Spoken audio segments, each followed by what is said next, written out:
ሰላም የተወደዳችሁ የኢሬሳት ቴሌቪዥን ተከታታዮች፣ ለዛሬ ሐምሌ 17 ቀን 2026 የተሰናዱ የምሽት ዜናዎችን ወደ እናንተ ማድረስ እንጀምራለን። እንድትከታተሉን በአክብሮት እንጠይቃለን። አበይት ነጥቦችን በቅድሚያ ኤርትራዊው ሄኖክ ምሉ ብርሃን በ2026 የቺንግሃይ ዙር ውድድር አረንጓዴ ማሊያውን ተቀዳጀ። የሱዳን ጦር 4 ሰው አልባ አውሮፕላኖችን ጨምሮ የተለያዩ የፈጣን ድጋፍ ኃይላት ቁሳቁሶችን ማውደሙን ገለጸ።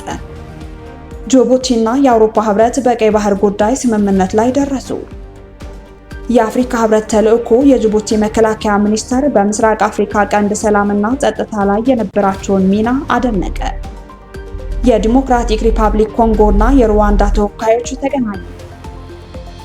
ሳውዲ አረቢያ በጋል ሙዱግ ግዛት ለሚገኙ 5000 የሶማሊያ ወታደሮች የሚሰጠውን ስልጠና በገንዘብ እየደገፈች መሆኑ ተገለጸ። አሜሪካ በጆ ባይደን ዘመን የወጣው መመሪያ እንዲሻር ውሳኔ አወጣች። ወደ ዝርዝር ዜና እናልፋለን። አብራችሁን ቆዩ። ኤርትራዊው ሄኖክ ምሉ ብርሃን በ2026 የቺንግሃይ ዙር ውድድር አረንጓዴ ማሊያውን ተቀዳጀ። ለበርካታ ዓመታት በቻይና በሚካሄደው የሁለት ፕሮ ደረጃ የቺንግሃይ ዙር ውድድር ጥሩ ብቃት ሲያሳይ የቆየው ኤርትራዊ ብስክሌተኛ ሄኖክ ምሉ ብርሃን በአጠቃላይ 46 ነጥብ በማሰባሰብ የአረንጓዴውን ማሊያ ተቀዳጅቷል። ሄኖክ ዛሬ አርብ ሐምሌ 17 በተካሄደው 115.7 ኪሎ ሜትር ርዝመት ያለው 7ኛ ደረጃ ውድድር በ26.2 ኪሎ ሜትር ላይ በተደረገው የመካከለኛ ፍጥነት ውድድር አንደኛ በመሆን 5 ነጥብ አግኝቷል። በ56ኛው ኪሎ ሜትር በተካሄደው ሌላ የመካከለኛ ፍጥነት ውድድርም ሶስተኛ በመውጣት 1 ነጥብ ጨምሮ በአጠቃላይ 46 ነጥብ በማሰባሰብ የአረንጓዴ ማሊያውን አሸንፏል። በመጀመሪያ የሰባተኛ ደረጃ በአቀበት የሚጠናቀቅ በመሆኑ በአጠቃላይ የጊዜ ፉክክር ላይ ወሳኝ እንደሚሆን ተጠብቆ ነበር። ሄኖክም በዚህ ደረጃ የቢጫ ማሊያውን ደረጃ ለማሻሻል እቅድ ነበረው። ሆኖም የውድድሩ አዘጋጆች ሊፈጠር በሚችለው ከባድ ቅዝቃዜና የአየር ሁኔታ ስጋት ምክንያት ዋናውን አቀበት ከውድድሩ በማስወገድ ደረጃው በሜዳማ መንገድ እንዲጠናቀቅ ወስነዋል። በዚህም ሄኖክ በአጠቃላይ የጊዜ ደረጃውን ለማሻሻል ያሰበው እድል አልተሳካለትም። በተራራ ማሊያ ፉክክር ሄኖክ ከመሪው በ3 ነጥብ ብቻ በመዘግየት 4ኛ ደረጃ ላይ ይገኛል። ይህ ውጤት ሄኖክ ምሉ ብርሃን በሐምሌ 13 በተካሄደው 3ኛ ደረጃ የ2026 የቺንግሃይ ዙር ውድድር አሸናፊ መሆኑን ተከትሎ የተገኘ ሌላ ትልቅ ስኬት ነው። የ2026 የቺንግሃይ ዙር ውድድር ነገ ሐምሌ 18 ይጠናቀቃል። የሱዳን ጦር 4 ሰው አልባ አውሮፕላኖች ጨምሮ የተለያዩ የፈጣን ድጋፍ ኃይላት ቁሳቁሶችን ማውደሙን ገለጸ። የሱዳን ጦር ባለፉት 2 ሳምንታት ከፈጣን ድጋፍ ኃይሎች ጋር ባደረገው ከባድ ውጊያ ወደ 205 የሚጠጉ የታጠቁ ተሽከርካሪዎችን፣ የወታደራዊ አቅርቦት የጭነት መኪናዎችን እንዲሁም 4 ስልታዊ ሰው አልባ አውሮፕላኖችን ማውደሙን ሐምሌ 16 ባወጣው መግለጫ ገልጿል። ጦሩ ባለፉት ወራት በመላው ዳርፉር፣ ኮርዶፋንና በብሉ ናይል ክልሎች የሚገኙ የፈጣን ድጋፍ ኃይላትን የማይንቀሳቀሱና ተንቀሳቃሽ ኢላማዎችን ለመምታት ሰው አልባ አውሮፕላኖችን መጠቀሙን የሱዳን ትሪቡን የዘገበው መረጃ ያመለክታል። የጦሩ ቃል አቀባይ ባወጣው መግለጫ ከሐምሌ 1 እስከ ሐምሌ 15 በተካሄደው ወታደራዊ ዘመቻ 205 የታጠቁ ተሽከርካሪዎችንና 17 ወታደራዊ አቅርቦት የጭነት መኪኖችን መውደማቸው አስታውቀዋል።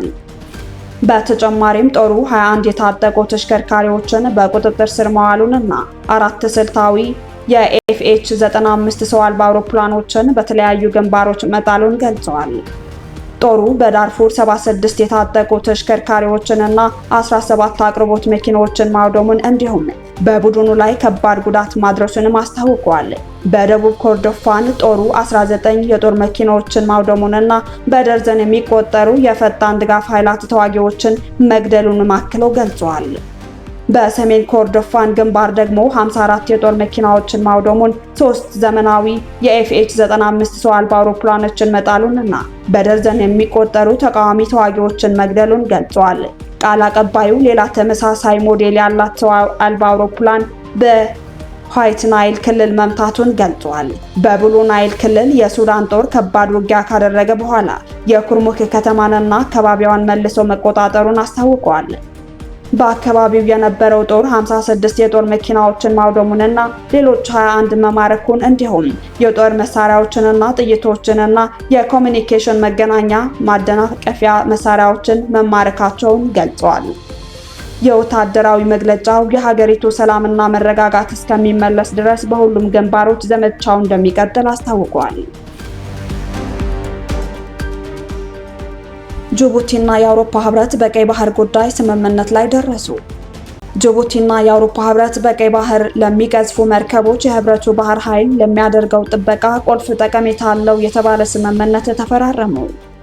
ስምምነቱ ሁቲዎች በቀይ ባህር ላይ የሚፈጽሟቸው ጥቃቶች የመመከት ኃላፊነት የተጣለበት ዘመቻ ኤስፒደስ አካል ነው። ከጅቡቲ ውጭ ጉዳይ ሚኒስተር አብዱልቃድር ሐሴን ኦስማን ጋር የአውሮፓ ህብረት የውጭ ግንኙነት ኃላፊ ካያ ካላስ ስምምነቱን የተፈራረሙት ትላንት ሐምሌ 16 ቀን 2026 ነው። የህብረቱ ከፍተኛ ዲፕሎማት ስምምነቱን የሚፈራረሙት ከውጭ ጉዳይ ሚኒስተር አብዱልቃድር በተጨማሪ የጅቡቲ መከላከያ ሚኒስተር ከነበሩት ሐሰን ኦማር መሐመድ ቡርሃን ጋር እንደሚሆን ተገልጾ ነበር። ይሁንና ትላንት ሐሙስ ጠዋት የመከላከያ ሚኒስትሩ በፈረንሳይ ዋና ከተማ ፓሪስ በሕክምና ላይ ሳሉ ከዚህ ዓለም በሞት ተለይተዋል። የጅቡቲ ፕሬዝዳንት እስማኤል ዑመር ጊሌ የቀድሞ መከላከያ ሚኒስተር አገር ወዳድና ታማኝ የህዝብ አገልጋይ እንደነበሩ ገልጸዋል። ጅቡቲ ወታደራዊ ስምምነት ከአውሮፓ ህብረት ስትፈራረም ላለፉት 8 ዓመታት ገደማ መከላከያ ሚኒስተር በነበሩት ሐሰን ኦማር መሐመድ ቡርሃን ምትክ ተጠባባቂ ሆነው ኃላፊነቱን የተረከቡት ኦማር አብዲ ሰዒድ ተገኝተዋል። ስምምነቱ የአውሮፓ ህብረት የባህር ኃይል መርከቦችና የአየር ጦር መሳሪያዎች የጅቡቲን ግዛት እንደ ማረፊያ እንዲጠቀሙ ህጋዊ ፍቃድ ይሰጣል። በቀይ ባህር ቁልፍ የሆኑ የባህር መተላለፊያ መስመሮችን በመጠበቅ ረገድ የአውሮፓ ህብረት ጠቃሚ ሚና መጫወቱን እንዲቀጥል ስምምነቱ እንደሚያረጋግጥ ካያ ካላስ ገልጸዋል። የአፍሪካ ህብረት ተልዕኮ የጅቡቲ መከላከያ ሚኒስተር በምስራቅ አፍሪካ ቀንድ ሰላምና ጸጥታ ላይ የነበራቸውን ሚና አደነቀ። በሶማሊያ የአፍሪካ ህብረት የድጋፍና የመረጋጋት ተልዕኮ በጅቡቲ መከላከያ ሚኒስተር ሐሰን ኦማር መሐመድ ቡርሃን ህልፈተ ህይወት የተሰማውን ጥልቅ ሐዘን ገልጿል። የአፍሪካ ህብረት ኮሚሽን ሊቀመንበር ለሶማሊያ ልዩ መልእክተኛ እና መሪ አምባሳደር ኤል ሀዲጅ ኢብራሂማ ዲያነ ባስተላለፉት የሐዘን መግለጫ መልእክት ለጅቡቲ መንግስት፣ ለመከላከያ ሰራዊት፣ ለህዝቡና ለሟቹ ሚኒስተር ቤተሰቦች መጽናናትን ተመኝተዋል። ዲያነ ባስተላለፉት መልእክት በክቡር አቶ ሐሰን ኦማር መሐመድ ቡርሃን ህልፈት ጥልቅ ሐዘን ተሰምቶኛል ካሉ በኋላ በኤዩኤስኤስኦኤም እና በራሴ ስም የተሰማንን ልባዊ መጽናናት ገልጻለሁ ብለዋል። አምባሳደሩ አክለውም ሟቹ ሚኒስተር በስልጣን ዘመናቸው በሙሉ ሀገራቸውን በአርአያነትና በትጋት ያገለገሉ ሲሆን በአፍሪካ ቀንድ የሰላም የጸጥታና የመረጋጋት ጥረቶች ላይ የሚደነቅ አስተዋጽኦ አበርክተዋል ብለዋል። ዲያነ በተጨማሪም ቡርሃን ለሰላም በነበራቸው ቁርጠኝነት በፍቅር እንደሚታወስ ገልጸው ለአፍሪካ ህብረት የሰላም ማስከበር ስራዎች ላደረጉት ድጋፍ አድናቆታቸውን በመግለጽ ጅቡቲ ሰራዊት ያበረከተች ሀገር በመሆኗ ምስጋና አቅርበዋል። ቡርሃን ከ2019 ጀምሮ የጅቡቲ የመከላከያና የፓርላማ ጉዳዮች ሚኒስተር በመሆን ያገለገሉ ሲሆን የመከላከያ ፖሊስና ወታደራዊ ጉዳዮችን ይከታተሉ ነበር። በቅርቡ ከተካሄደው ምርጫ ማግስት በፕሬዝዳንት ጉሌህ እስማኤል ኦሞር ጊሌ አማካኝነት አዲስ በተዋቀረው የ26 አባላት የካቢኔ ሚኒስትሮች ምክር ቤት ውስጥ በድጋሚ የመከላከያ ሚኒስተር ሆነው ተሹመው ነበር። ቡርሃን ቀደም ሲል የሀገር ውስጥ ጉዳይ ሚኒስተር ሆነው ያገለገሉ እንደነበር ይታወሳል። የመገናኛ ብዙሃን ዘገባዎች እንደሚያመለክቱት ቡርሃን በፓሪስ የሕክምና ክትትል ሲያደርጉ ቆይተው ሐምሌ 16 ቀን ከዚህ ዓለም በሞት ተለይተዋል። የዲሞክራቲክ ሪፐብሊክ ኮንጎ እና የሩዋንዳ ተወካዮች ተገናኙ። የዲሞክራቲክ ሪፐብሊክ ኮንጎ እና የሩዋንዳ ተወካዮች በምስራቃዊ ኮንጎ ያለውን የጸጥታ ሁኔታ ለማሻሻል እና ሁለቱ ሀገራት የደረሱትን የሰላም ስምምነት ለመተግበር በስዊዘርላንድ ጄኔቫ ከተማ ስብሰባ ማካሄዳቸውን የጋራ መግለጫቸው አመላክቷል። በጄኔቫ በሚገኘው የአሜሪካ ሚስዮን ጽሕፈት ቤት ሐምሌ 2026 በተካሄደው አምስተኛው የጋራ የጸጥታ ማስተባበሪያ ስርዓተ ስብሰባ ላይ ሁለቱ ሀገራት ከአሜሪካ፣ ከቃጣር፣ ከታጎ የአፍሪካ ህብረት አወያይና ከአፍሪካ ህብረት ኮሚሽን ተወካዮች ጋር በጋራ መክረዋል። በውይይቱም በምስራቃዊ ኮንጎ ያለውን ተጨባጭ የጸጥታ ሁኔታ የመገምገምና በአካባቢው ስላለው ሁኔታ የጋራ ግንዛቤ የመያዝ ስራዎችን ተከናውነዋል። ኮንጎና ሩዋንዳ ከዚህ ቀደም የፈረሙትን የዋሽንግተን ስምምነት በፍጥነት ተግባራዊ ለማድረግ ያላቸውን ቁርጠኝነት በድጋሚ አረጋግጠዋል። ይህም የኤፍዲኤልአር የተባለውን አማጺ ቡድን የማክሸፍ ተግባራትን ማፋጠን፣ የጦር ኃይሎችን እርስ በርስ ማራቅና የመከላከያ እርምጃዎችን ማንሳትን ያጠቃልላል። ሂደቱ ግልጽነትና ተጠያቂነትን የሰፈነበት እንዲሆን ለማድረግም የዋሽንግተን ስምምነት ተፈጻሚነቱን የሚያረጋግጡ የጋራ የቁጥጥር ስርዓቶችን ለመዘርጋት ስምምነት ላይ ደርሰዋል። በተጨማሪም ከተባበሩት መንግስታት ድርጅት የኮንጎ የሰላም ማስከበር ተልዕኮ የተዋጊዎችን ትጥቅ መፍታት፣ ከውጊያ ማሰናበትና መልሶ ማቋቋም ስራዎችን በተመለከተ ማብራሪያ የተሰጠ ሲሆን የአማጺ ቡድን አባላት ወደ ሀገራቸው እንዲመለሱ የሚያደርጉ ጥረት ለዋሽንግተን ስምምነት ስኬት ስላለው አስተዋጽኦ በሰፊው ተወያይተዋል። ሁለቱ ሀገራት በምስራቃዊ ኮንጎ ስላለው ወቅታዊ ሁኔታ ትክክለኛ መረጃ እንዲኖር በየጊዜው መረጃ ለመለዋወጥ ቃል ገብተዋል።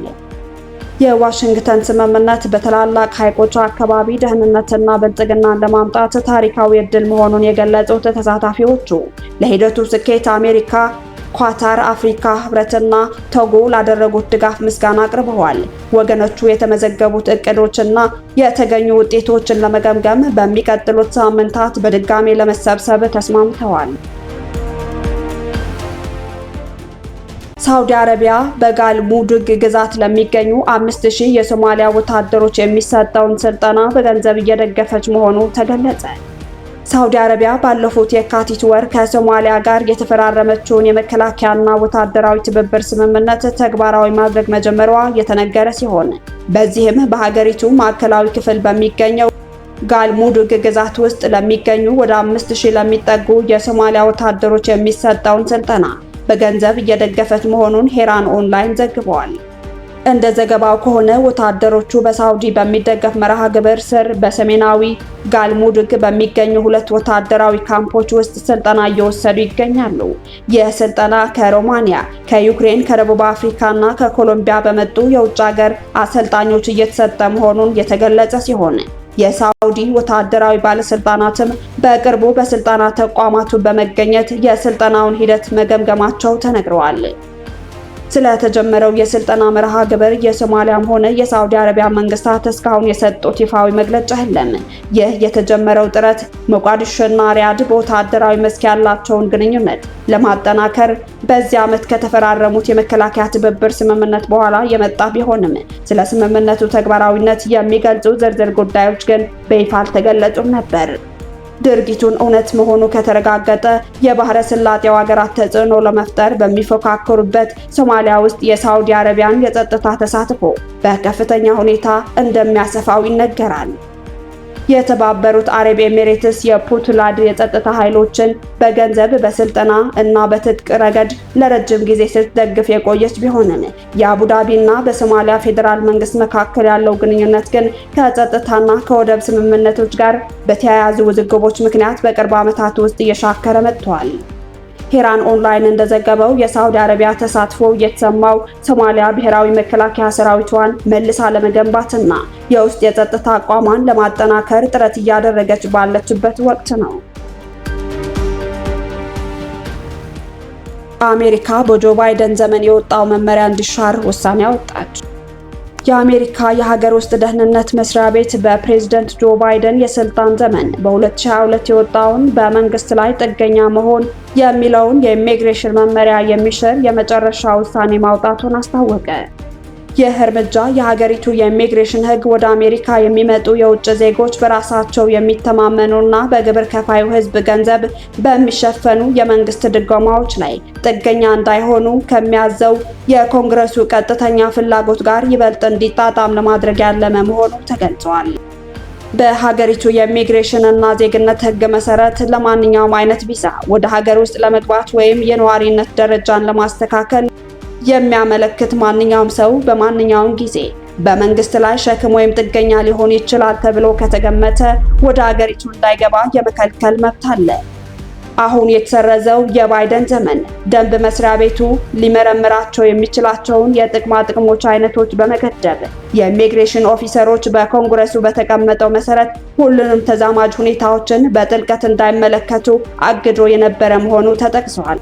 በአዲሱ መመሪያ መሰረት ግን ኦፊሰሮች የእያንዳንዱን አመልካች ሁኔታ በተናጠል በመመርመር ሁሉንም ተዛማጅ ሁኔታዎችን እንዲገመግሙ ሙሉ ስልጣን ተሰጥቷቸዋል። የአሜሪካ የዜግነትና የኢሚግሬሽን አገልግሎት ቃል አቀባይ ዛክ ኬለር በሰጡት መግለጫ የትራምፕ አስተዳደር የሕግ የበላይነትን እያስከበረና አሜሪካውያን ግብር ከፋዮች በመንግስት ጥቅማ ጥቅሞች ላይ ጥገኛ ሊሆኑ ለሚችሉ የውጭ ዜጎች ድጎማ እንዳያደርጉ የጠበቀ ነው። ተቋማቸው የአሜሪካውያንን ደህንነት ጥበቃና የፋይናንስ ደህንነት ለማረጋገጥ ቁርጠኛ ነው ብለዋል። ይህ አዲስ መመሪያ በፈረንጆቹ መስከረም 18 ቀን 2026 ጀምሮ ሙሉ በሙሉ ወደ ትግበራ የሚገባ ሲሆን ተቋሙ አዲስ የተሻሻለ የቋሚ መኖሪያ ፍቃድ ወይም የነዋሪነት ደረጃ ማስተካከያ ማመልከቻ ቅጽ ፎርም አይ 485 ይፋ ያደርጋል። ሕጉ መተግበር ከሚጀመርበት ቀን ጀምሮ በፖስታ የሚላኩ ወይም በበይነ መረብ ኦንላይን የሚገቡ የቆዩ የቅጹ ስሪቶች ሙሉ በሙሉ ተቀባይነት እንደማይኖራቸው ተገልጿል። ውድ የኢሬሳ ቴሌቪዥን ተከታታዮች ለዛሬ ምሽት የተሰናዱ ዜናዎቻችን አበቃን። ቀጣይ እስከምንገናኝ መልካሙን ተመኘን። ሰላም።